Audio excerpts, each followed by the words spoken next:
What is your earliest childhood memory? I had a swing on the front porch of the Beatty Avenue house, and I could make it go so high I could touch the ceiling of the front porch with my foot. Did your mother didn't freak out when she saw you do that? No. Okay. How old were you? 3, 4, something like that. Okay. Well, you're swinging really high. I was. It was fun. Right. Describe the personalities of your family members.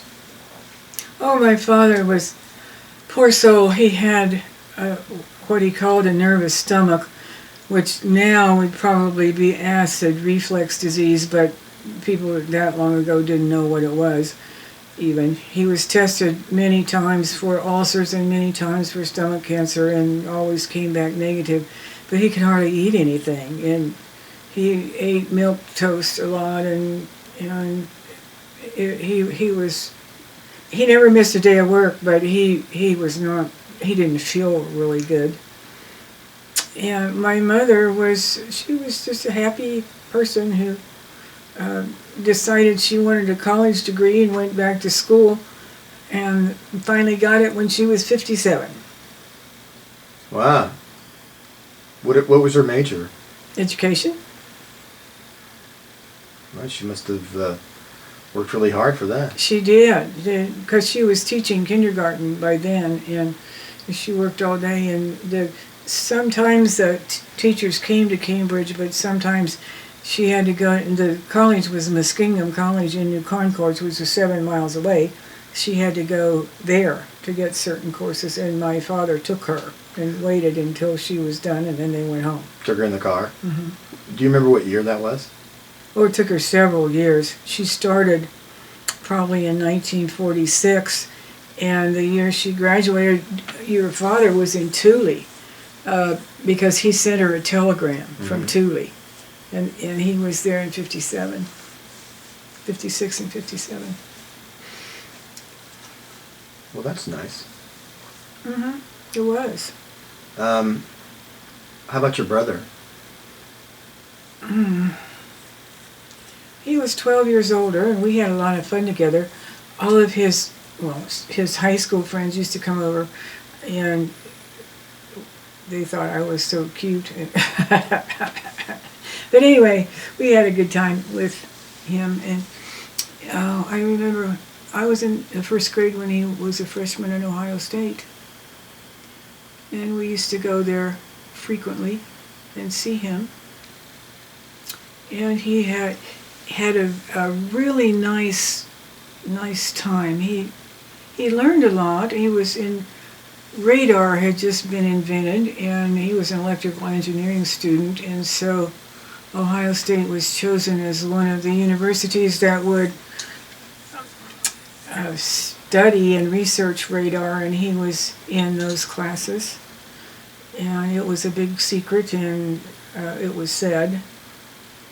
And so he graduated in March of 1943, and we went and saw him walk across the stage. I thought my mother and father were so proud that he graduated. That was really, of course, he was really smart. Some people called him a genius, although my mother said he wasn't. But he won a lot of scholarships and things with scholarship tests. Why did your mother say he wasn't a genius? Well, I don't think she wanted that, sometimes people look on people who are called geniuses as the genius is a little bit quirky in their personality, and she didn't want people to think he was quirky. Okay.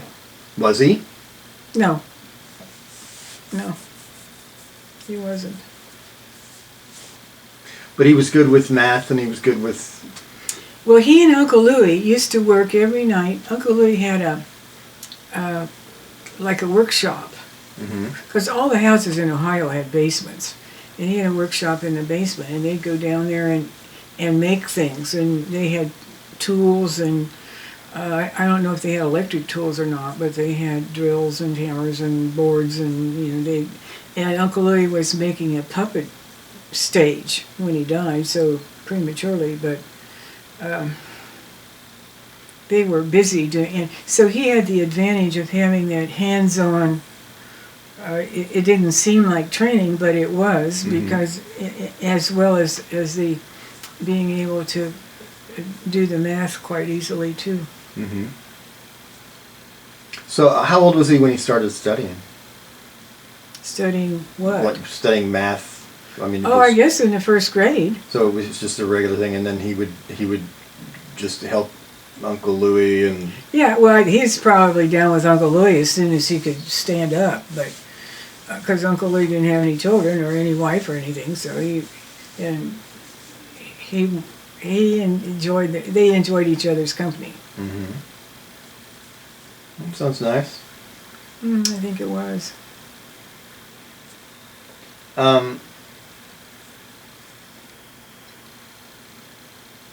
So you want to tell me about how he died? That was the awfulest day of my life. That's hard for me to talk about. I think about it a lot. I came home from school at noon, because we all did. We all went home for lunch, because, I lived 3 blocks from the school.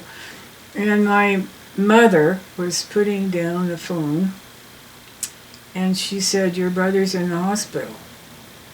And he was at the Anacostia Naval Research Station in Anacostia, Maryland, is where he worked, and he was in the Navy. And somebody, I don't know who, knew that my aunt lived there and contacted her, so she went out to the hospital. And so I went back to school, and then when I came home,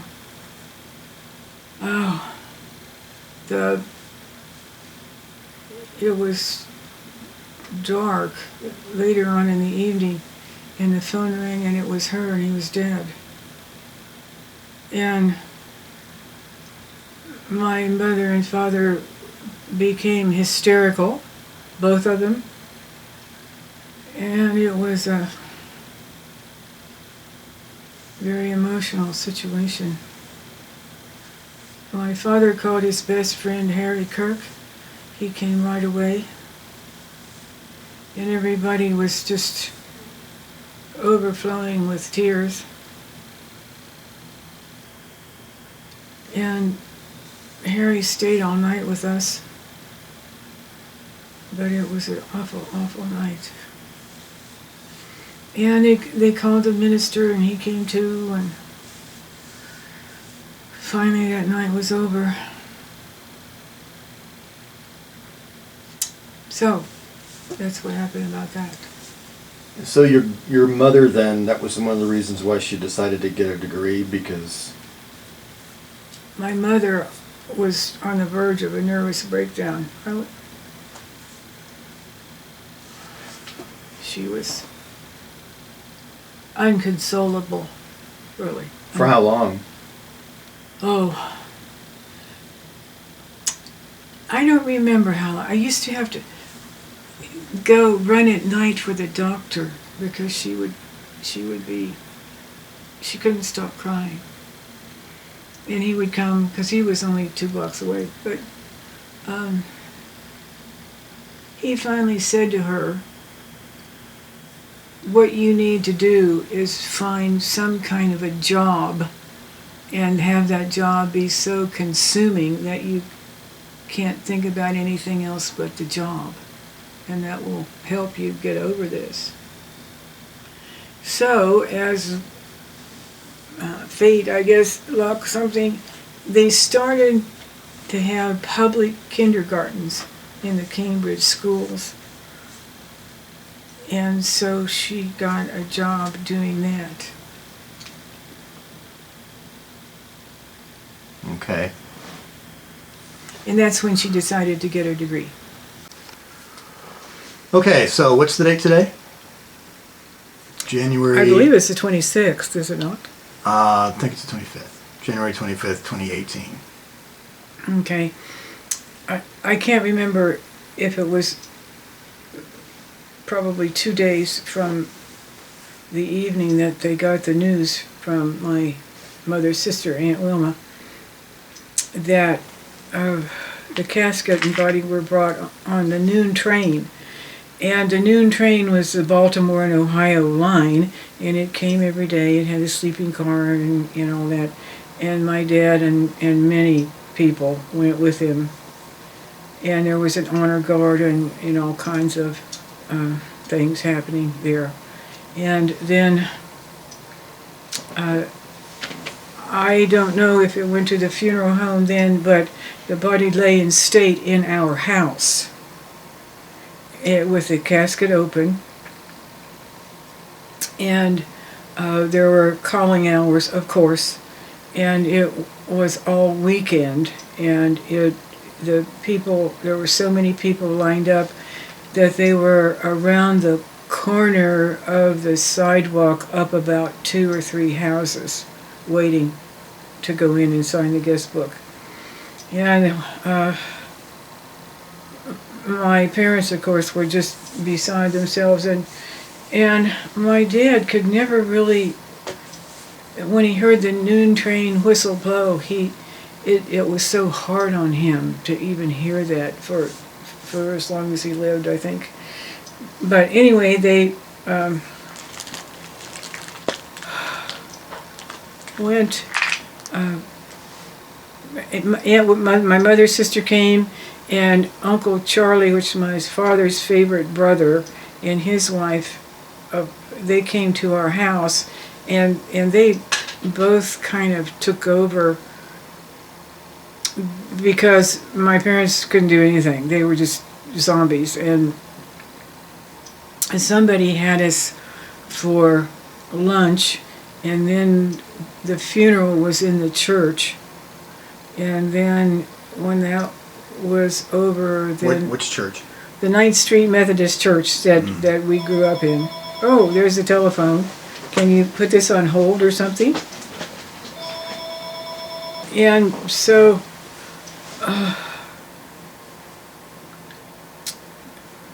the burial was in Northwood Cemetery, and my mother and father are buried there also, along with the members of their families, parents and grandparents. And that was quite a lengthy service. And then, after everybody had gone home, we went every night for years and years and years, probably as long as I lived there, I guess, to the cemetery. And Dad grew a lot of flowers, so there would always be fresh flowers. And it was something that was just part of what we did, was go to the cemetery. And it took a long time to get the monument because it was, well, the war was just ending in Germany, and then of course it went on until August in Japan, but things did take a long time. We were still on rationing and things like that. But anyway, they were, like I said, not themselves, and I guess they never really returned to the same people they were before. And my mother was almost unable to move at all, and when she did, it was not her usual self. But my dad was able to get up and go to work, although I'm sure he had people that looked out for him at Cambridge Glass where he worked. But she would become hysterical, and I would have to go for the doctor. We only lived 3 blocks from the main street. And finally, he said, what you need to do is get a job. And she was somewhat taken aback at this advice, but they were beginning kindergartens, public kindergartens. And so that's what she did, and that's what she did until she died, was teach kindergarten, and loved it, and that did help her greatly. Did she have a degree? Not then. She went, they had, I don't know if you called it continuing education, but Muskingum College came to Cambridge 1 or 2 nights a week with classes, and she started taking those right away. And in, I think it was 1957, she got her degree from Muskingum. Okay. So she was able to teach while she was getting a degree. Yes. There, in those days, you many people taught without a degree. They took what was called the Boxwell exam. I believe that's what it was. But anyway, that long ago, you're talking about 1946, and because they didn't have enough single women, they allowed married women. Before that, married women couldn't work there. Uh-huh. But anyway, that was really good for her, and it perked up my dad too. So, but it really followed them their whole lives. It changed them completely.